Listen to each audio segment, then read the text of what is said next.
Hi, I'm going to do a quick video of the Minty Avanti from SebArt.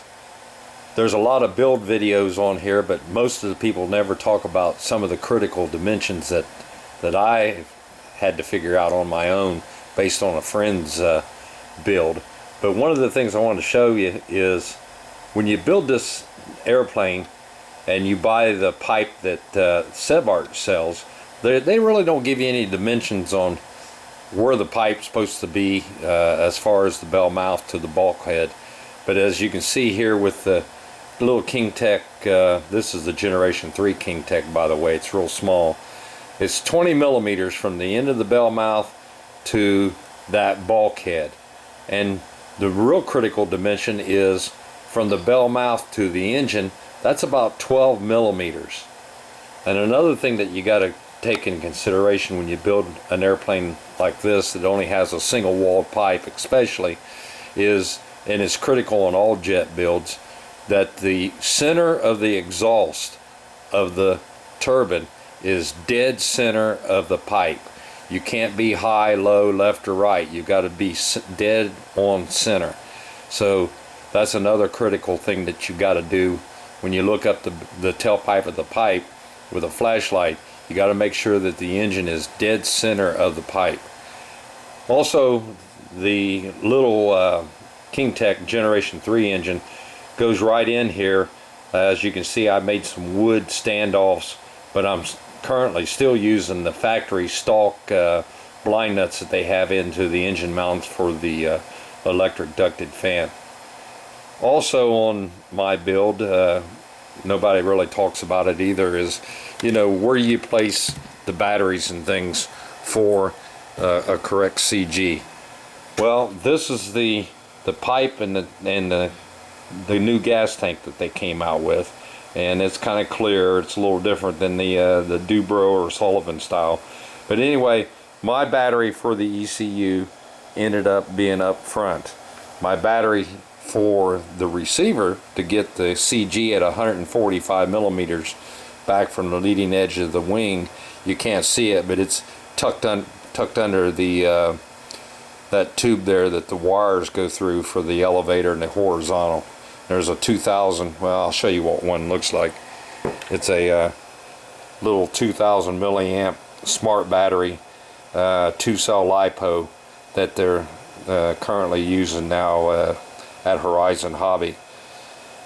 So also the receiver is mounted as you can see there, and then right behind the receiver is a little 5-volt regulator that Spectrum sells. It used to be for the tail rotors on helicopters, but it's a 2-channel in, 2-channel out, 5-volt regulator at 2 amps, and it's driving the gear door and the gear door servos, because they're not able to handle the full 2-cell LiPo, so you got to put a regulator in there. So that's what I used. So anyway, you can see the setup here.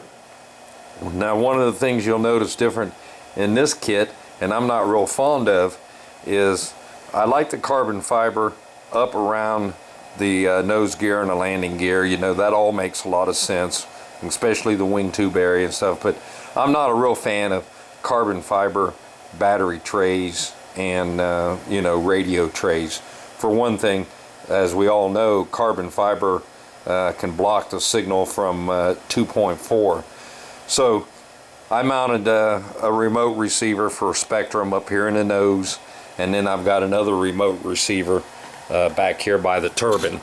So then the main receiver, I punched a hole through the carbon fiber tube or carbon fiber radio plate, and I've got an antenna wire running down there. Then as you can see, the other antenna wire is up here. So I try to keep everything out of the carbon fiber field as much as possible.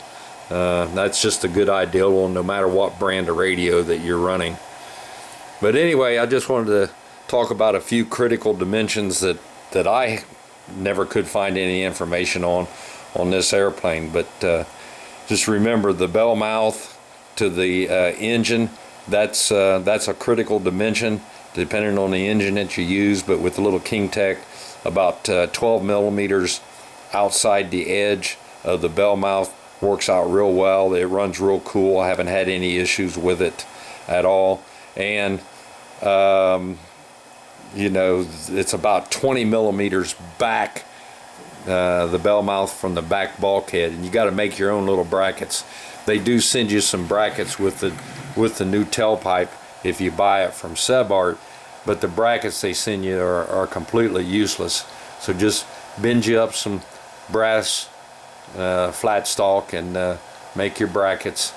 Try to keep the center line of the airplane constant. You don't want the turbine too low or the turbine too high.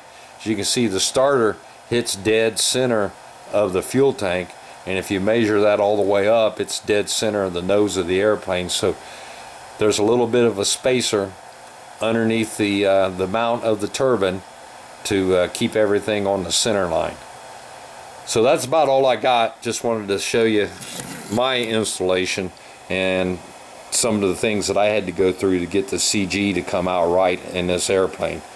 And it's balanced at like the book says, at 145 millimeters back from the leading edge.